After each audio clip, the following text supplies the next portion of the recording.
Hello students, Avinash institute of maths and science के एक नए वीडियो के साथ आप सभी का स्वागत है। आज की वीडियो में हम लोग साइंस के कुछ टॉपिक्स लेने वाले हैं। जैसे क्लास 10th में एक चैप्टर है लाइफ प्रोसेसेस। ये चैप्टर भले ही क्लास 10 का है, बट इस चैप्टर में जो भी टॉपिक इंक्लूडेड हैं वो क्लास 6 से चालू हो जाते हैं। जैसे कि पहला टॉपिक है, इसमें अगर हम पहले टॉपिक की बात करें तो वो टॉपिक है न्यूट्रिशन। लाइफ प्रोसेसेस क्या होता है सबसे पहले जानना जरूरी हो जाता है, लेकिन उसी के इंटरनल पार्ट्स में आते हैं nutrition, respiration, circulation, excretion etcetera.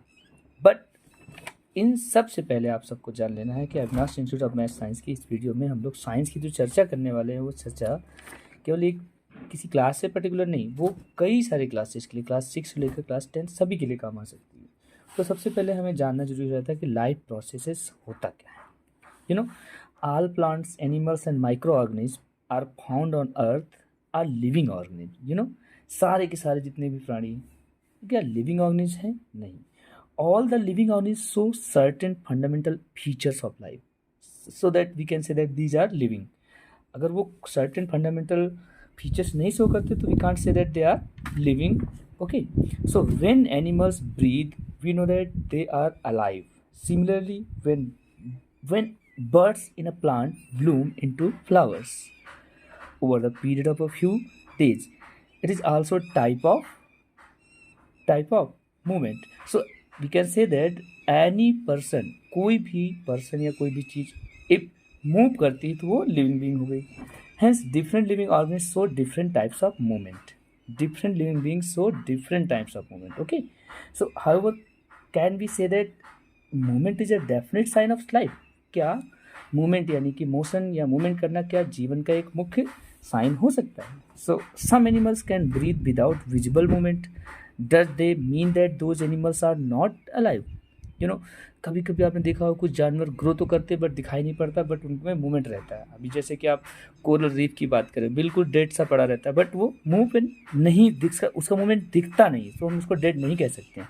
No, movement of molecule within and among the cells of an organism is also a sign of life, even though we can't see this movement with the naked eyes. Okay, therefore we can say that the visible movement may not be characteristics of life. visible movement जो है वो characteristics of life नहीं हो सकता है। movement characteristics of life हो सकता है। they do not show any type of movement, so maybe they are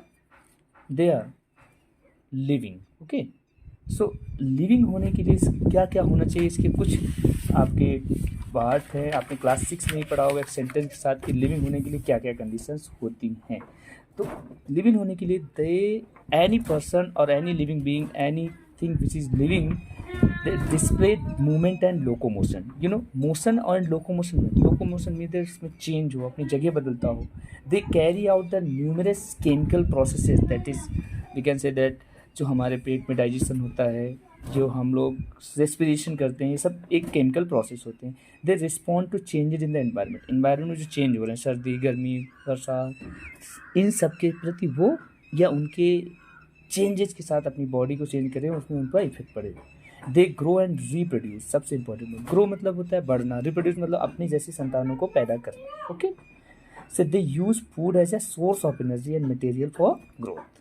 वो आसपास मौजूद जो भी चीज़ें खाने के लिए हो सकती हैं, जैसे कि अब मान लीजिए पेड़ क्या खाता है, पेड़ हवा से कार्बन डाइऑक्साइड लेता है, पानी और मिनरल ले लेता है ज़मीन से, तो इन सब चीज़ों को कह सकते हैं। ठीक है, हम इंसान या हम जानवर भी कुछ ना कुछ खाते हैं। Okay, now students, now we discuss that क्या मूवमेंट ही आपका लाइफ का एक साइन हो सकता है, इस पर थोड़ी चर्चा कर ली जाए। ठीक है, जैसे कि कहा गया है कि जो वायरसेस होते हैं, आप वायरस के विषय में जानते हैं, अभी जल्दी कोरोना वायरस हम लोगों ने झेला ही 2 साल। So they do not show any type of molecular movement until they are infected. Virus कोई भी मॉलिकुलर मूवमेंट शो नहीं करता है जब तक वो किसी न किसी लिविंग सेल के अंदर इंटर नहीं कर जाता, और इंटर करने के बाद उसको इफेक्ट नहीं करता है। सो वायरसेस कैसे अपना मूवमेंट शो करते हैं, देखिए, these are not capable of independent existence because virus के विषय में कहा जाता है these are the link between living and non living. जीवित और निर्जीव के बीच की कड़ी कहलाते हैं। So these are not capable of independent, वो अकेले रह ही नहीं सकते, तो मूवमेंट कर ही नहीं सकते। So they start movement when they enter any living body और we can say that any living cell. So they can survive only in host cell. Virus केवल और केवल होस्ट सेल में सर्वाइव कर सकते हैं। Viruses exhibit two primary characteristics of life.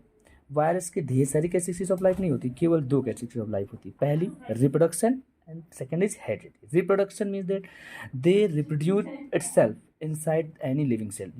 If any virus inside your body and that can multiply their numbers by reproducing. And heredity मतलब means that any virus inter the hereditally same होंगे, but उसमें थोड़ा बहुत variation होता रहेगा। जैसे आपने corona virus के टाइम आपने पढ़ा था, कई सारे वायरस उनके वेरिएंट आ रहे थे, नाम ही सुना होगा। सो living organisms have a cell or we can say well organized structure, that is सबसे पहले smaller component होंगे, that is called cells combining similar cells combined from tissue.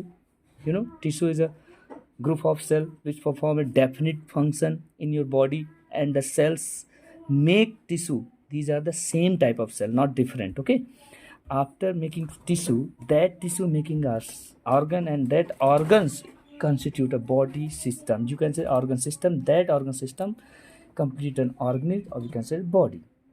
The smaller component are cell organelles. Cell के अंदर भी बहुत छोटे छोटे cell organs होते हैं, जैसे कि नाम ही आपको पता होगा क्या, mitochondria, Golgi operators,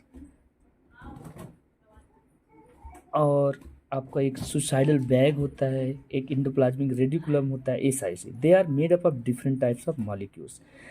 Living organisms need to survive the continuous and ongoing changes in the environment to sustain their existence. For this, they need to maintain and students, once time again repeat that characteristics of living organism. So living organisms की characteristics क्या क्या हो सकती हैं? They display movement and locomotion, the first one. The second one, they carry out numerous chemical processes, and third one is they respond to change in the environment, and the fourth is they grow and reproduce, and the fifth is they use food as a source of energy and material for growth. Okay, after that, what are the life process? अब हम लोग समझेंगे life process होता क्या है। Actually बहुत सारे बच्चे पूछते हैं लाइफ प्रोसेस की definition. So the process that together perform the maintenance activities of the body are called life process. देखिए क्या है, the process of that together perform, ऐसा प्रोसेस जो एक साथ मिलकर बॉडी में होने वाली एक्टिविटीज़ या फिर उनमें होने वाली टूट फूट का मेंटेनेंस करता है, वो एक ऐसा सिस्टम जो कि बॉडी बना के रखता है, उसको हम लाइफ प्रोसेस बोलते हैं। Life process is not a system of one system, it is a system of many organs included work together.